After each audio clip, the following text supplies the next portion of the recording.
के जंगल में भयानक गर्मी पड़ रही थी। सभी पक्षी एक डाल पर इकट्ठा होकर बातें कर रहे थे। तभी वहाँ टुनटुनी चिड़िया आती है। अरे तुम सब यहाँ बैठकर क्या बातें कर रहे हो? अरे टुनटुनी चिड़िया, तुम कब आई? तुम तो इतनी पिद्दी हो कि किसी को दिखाई ही नहीं दे रही। ज्यादा मत बनो कालू कौवे, इतना घमंड करना ठीक नहीं। तू मेरे पिद्दे होने का मजाक उड़ाता है। रुक, मैं तुझे अभी बताती हूँ। इतना कहकर टुनटुनी चिड़िया कालू कौवे को मारने उसके पीछे पीछे भागने लगती है। टुनटुनी चिड़िया, छूना नहीं इसको, बिना मारे वापस मत आना। कालू कौवे और टुनटुनी चिड़िया का झगड़ा देखकर सारे पक्षी हंसने लगते हैं। गुस्से में कालू कौवा वहाँ से अपने घर आ जाता है और घर आकर गुस्से में कहता है, आज मेरे ऊपर सारे पक्षी हंस रहे थे। मैं इन सबको सबक सिखाकर रहूंगा। मैं इनके साथ वो करूंगा जो इन्होंने सपने में भी नहीं सोचा होगा। कालू कौवा सोचने लगता है कि ऐसा वो क्या करे जिससे पक्षी कभी भूले नहीं। वो टेबल पर पड़ी कैंची उठा लेता है और वहाँ से चल देता है। वो चुपचाप टुनटुनी चिड़िया के घर जाता है। उस समय टुनटुनी चिड़िया आराम से सो रही थी। चुपके से कालू कौवा टुनटुनी चिड़िया के पास जाता है और उसके पंख काट देता है। आज मजा आएगा। बड़ी चालाक बन रही थी, मुझसे पंगा लेने चली थी पिद्दी चिड़िया। अब मैंने इसको उड़ने के काबिल नहीं छोड़ा।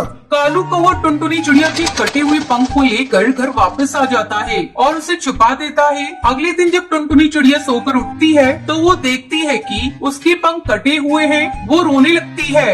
ये क्या, कल रात तो मेरे पंख सही सलामत थे। सोते समय किसी ने मेरे पंख को काट लिया। अब मैं क्या करूं? ऐसी हालत में उड़ भी नहीं सकती।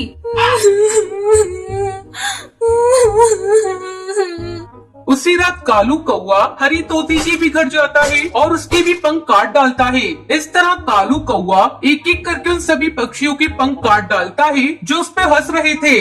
बड़े चले थे मेरी हंसी उड़ाने। इनका पंख काटकर मैंने इनकी सारी हेगड़ी निकाल दी। इनके कटे पंख देखकर मेरा कलेजा ठंडा हो गया।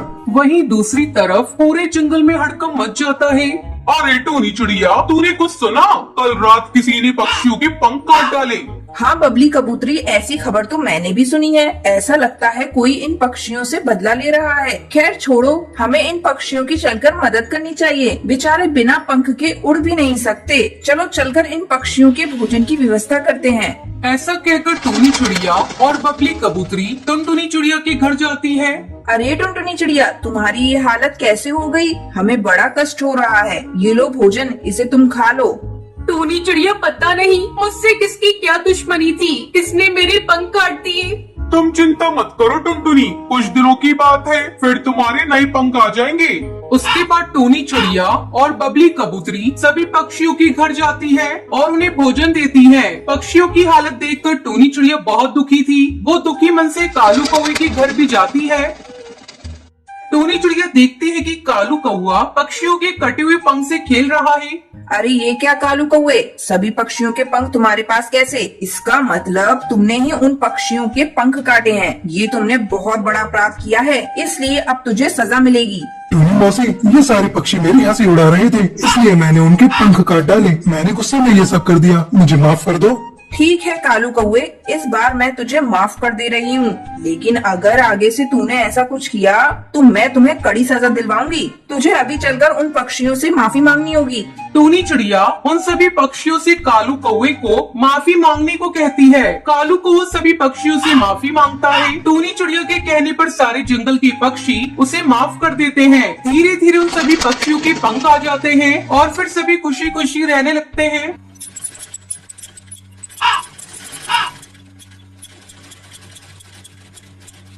सुंदरवन जंगल में टुनटुनी चिड़िया अपनी माँ टूनी चिड़िया के साथ रहती थी। टुनटुनी चिड़िया को बचपन से ही सिलाई करने का बहुत शौक था। जब भी उसे समय मिलता वो अपनी माँ की सिलाई मशीन निकाल कर उस पे सिलाई करने लगती। माँ, ये देखो ना, मैंने कितनी अच्छी फ्रॉक सिली है। अरे वाह बिटिया, तूने तो बहुत अच्छी सिलाई की है। लेकिन बेटा तू अपनी पढ़ाई पर भी ध्यान दे। मैं तुझे एक बड़ी अफसर बनाना चाहती हूँ। तेरी परीक्षा होने वाली है और तू सिलाई करने में लगी रहती है। माँ, मुझे सिलाई करना अच्छा लगता है। मैं पढ़ाई के साथ साथ सिलाई करना भी सीखूंगी। मैं कुछ नहीं जानती। आप मेरा दाखिला किसी सिलाई सेंटर में करवा दो। ठीक है टुनटुनी, जब तेरा इतना ही मन है तो मैं तेरा दाखिला किसी सिलाई सेंटर में करा देती हूँ। अगले दिन टोनी चिड़िया टुनटुनी का दाखिला एक सिलाई सेंटर में करवा देती है। अब टुनटुनी पढ़ाई के साथ साथ सिलाई भी मन लगाकर सीखने लगती है। कुछ ही दिनों में टुनटुनी की स्कूल की पढ़ाई हो जाती है। एक दिन टोनी की सहेली बबली कबूतरी उसके घर आती है। अरे टोनी, और टोनी कहाँ है? जल्दी आ। तब टुनटुनी चिड़िया कहती है, आंटी, वो माँ घर पर नहीं है, पड़ोस में गई हैं। आप बैठिए, मैं उन्हें अभी बुला कर लाती हूँ। तुम टुनटुनी हो ना? इतनी बड़ी हो गई है। जब मैंने तुझे देखा था उस समय तू बहुत छोटी थी। पहचाना मुझे? मैं तेरी बबली आंटी हूँ। टुनटुनी, तू जाकर अपनी माँ को बुला ला। टुनटुनी चिड़िया पड़ोस में अपनी माँ को बुलाने के लिए चली जाती है। थोड़ी देर बाद टुनटुनी चिड़िया अपनी माँ को लेकर घर आती है। अरे बबली कबूतरी, तू कब आई? टुनटुनी तू जाकर चाय बना ला। फिर टोनी चिड़िया बबली कबूतरी से बातें करने लगती है। बबली कबूतरी टोनी से कहती है, टोनी, तेरी बेटी बहुत प्यारी है। मैं इसे अपने घर की बहू बनाना चाहती हूँ। मेरा बेटा बंटी एक वकील है और उसके लिए मुझे तेरी बेटी जैसी ही एक संस्कारी बहू चाहिए थी। तेरी बेटी मुझे बहुत पसंद है। तुझे इस रिश्ते से कोई एतराज तो नहीं है ना? नहीं नहीं बबली कबूतरी, ये तुम कैसी बातें कर रही हो? मुझे इस रिश्ते से कोई ऐतराज नहीं है। मैं लाख कोशिश करके भी इतना अच्छा रिश्ता ढूंढ नहीं पाती। जल्दी टुनटुनी चिड़िया और बंटी कबूतर की शादी हो जाती है। शादी के कुछ ही दिन में टुनटुनी चिड़िया एक बच्चे की माँ बन जाती है। ससुराल में सभी लोग उससे खुश थे।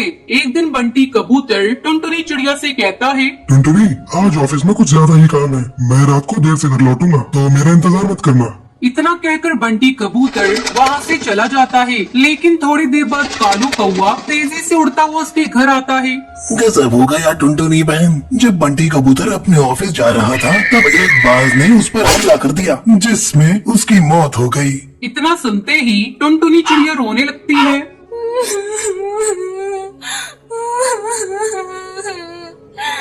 माँ जी, ये सब क्या हो गया? माँ जी, बंटी कबूतर के बिना भी ये घर कैसे चलेगा? टुनटुनी, तू हिम्मत मत हार बेटा।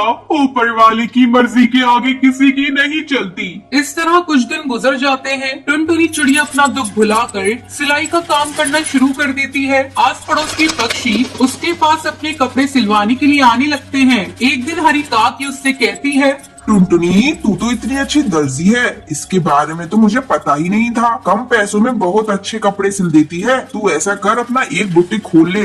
हाँ काकी, आपका सुझाव बहुत अच्छा है। मैं जल्दी ही अपना बुटीक खोलूंगी, लेकिन इसके लिए पहले मैं माँ जी से इजाजत लूंगी। हरी काकी के जाने के बाद टुनटुनी चिड़िया अपनी सास से बुटीक खोलने की इजाजत मांगती है। माँ जी, क्यों ना मैं अपना एक बुटीक खोल लूं? इससे अच्छी कमाई हो जाएगी। ठीक है टुनटुनी, तुझे जो अच्छा लगे वो कर। तू अपने बुटीक का अच्छे से काम कर, मैं तेरे बच्चे को संभाल लूंगी। जल्द ही टुनटुनी चिड़िया अपना बुटीक खोल लेती है। अब उसकी कमाई पहले से दुगनी हो गई थी। इस तरह टुनटुनी चिड़िया खुशी खुशी अपनी जिंदगी बिताने लगती है।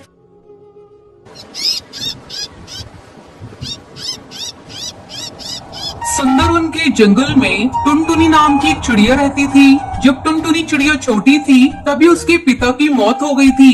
किसी तरह उसकी माँ टूनी चिड़िया ने उसे पाल पोस कर बड़ा किया। एक दिन जब टूनी चिड़िया भोजन की तलाश में जा रही थी, अचानक एक बाज ने उस पर हमला कर दिया। इस हमले में उसकी मौत हो जाती है। अपनी माँ की मरने की खबर सुनकर टुनटुनी चिड़िया फूट फूट कर रोने लगती है।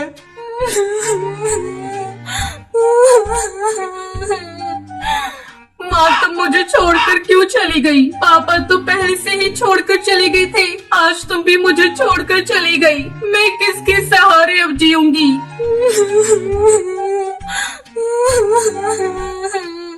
टुनटुनी की रोने की आवाज सुनकर हरी काकी वहाँ आती है। अरे क्या हुआ टुनटुनी चिड़िया, तू क्यों रो रही है? क्या बताऊं काकी, एक बाज ने मेरी मम्मी को मार दिया। तू रो मत टुनटुनी चिड़िया, मुझसे जो बन पड़ेगा मैं तेरी मदद करूंगी। तभी बबली कबूतरी वहाँ आ जाती है। अरे टुनटुनी चिड़िया, ये सब कैसे हो गया बेटा? तेरी माँ दिल की बहुत अच्छी थी। भगवान उसकी आत्मा को शांति दे। तू चिंता मत करना, हम सब पक्षी तुम्हारे साथ हैं। बबली कबूतरी टुनटुनी चिड़िया को समझाकर वहाँ से चली जाती है। इस तरह दिन गुजरने लगते हैं। पड़ोसी पक्षी जो कुछ भी लाकर टुनटुनी चिड़िया को दे देते थे, टुनटुनी चिड़िया उसी को खाकर अपना पेट भरती थी। धीरे धीरे पड़ोसी पक्षियों ने खाना देना बंद कर दिया। एक दिन टुनटुनी चिड़िया भूख से बेहाल थी। क्या करूं? कुछ समझ में नहीं आ रहा है। भूख भी बहुत जोरों से लग रही है। 2 दिनों से हरी काकी ने भी मुझे खाने को कुछ भी नहीं दिया। घर में भी खाने को कुछ भी नहीं है। लगता है अब मुझे खुद अपने खाने का इंतजाम करना होगा। ऐसा सोचकर टुनटुनी चिड़िया घोंसले से बाहर निकलती है और भोजन की तलाश में जाने लगती है। रास्ते में उसे एक भोजन की दुकान दिखाई देती है। वो तुरंत उस दुकान पर जाती है। बंटी भैया, मुझे बहुत जोरों से भूख लगी है, कुछ खाने को दे दो। चल निकाल पैसे, मैं तुझे खाने को देता हूँ। नहीं भैया, मेरे पास पैसे नहीं है। है? तेरे पास पैसे नहीं है? चल भाग यहाँ से। जेब में पैसे नहीं है और खाना खाने चली आई है। मैंने फ्री का धर्मशाला नहीं खोल रखा है जो तुझे फ्री में खिलाऊंगा। टुनटुनी चिड़िया रोती हुई वहाँ से चली जाती है। बिना पैसों के लगता है कोई मुझे खाना नहीं देगा। अब तो मुझे भीख ही मांगनी पड़ेगी। ऐसा सोचकर टुनटुनी चिड़िया भीख मांगने लगती है। भगवान के नाम पर मुझे कुछ भीख दे दो, मुझे बहुत जोरों से भूख लगी है। लेकिन टुनटुनी चिड़िया को कोई भीख नहीं दे रहा था। तभी कड़कनाथ सेठ का बेटा कालू कौआ वहाँ से गुजर रहा था।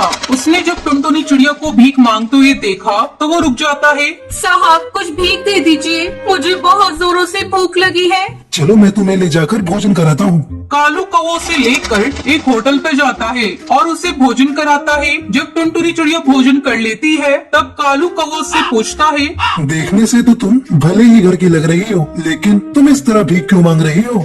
क्या बताऊं, मेरे मम्मी पापा दोनों मर चुके हैं। मैं एक अनाथ चिड़िया हूँ, भूख से तड़प रही थी, इसलिए भीख मांग रही थी। कालू कौवा टुनटुनी चिड़िया की खूबसूरती पर फिदा हो जाता है। अब वो रोज टुनटुनी चिड़िया से मिलने लगता है। एक दिन कालू कौवा अपने परिवार को बिना बताए टुनटुनी चिड़िया से शादी कर लेता है और उसे लेकर अपने घर पहुंचता है। तभी कालू कौवे की माँ सुंदरी कौवी जब टुनटुनी चिड़िया को देखती है तो वो कालू कौवे से पूछती है, कालू, ये क्या मजाक है? तू किसे भी आकर ले आया?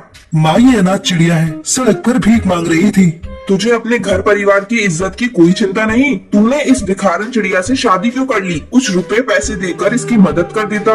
मैं तुझे अपनी संपत्ति से बेदखल करती हूँ। अब इसे लेकर मेरी आंखों से दूर चला जा। तभी कालू कौवा टुनटुनी चिड़िया को लेकर वहाँ से चला जाता है। आपने मुझ पर तरस खाकर मुझसे शादी कर ली। अगर आपने मुझसे शादी नहीं की होती तो आपको इस तरह बेघर होना नहीं पड़ता।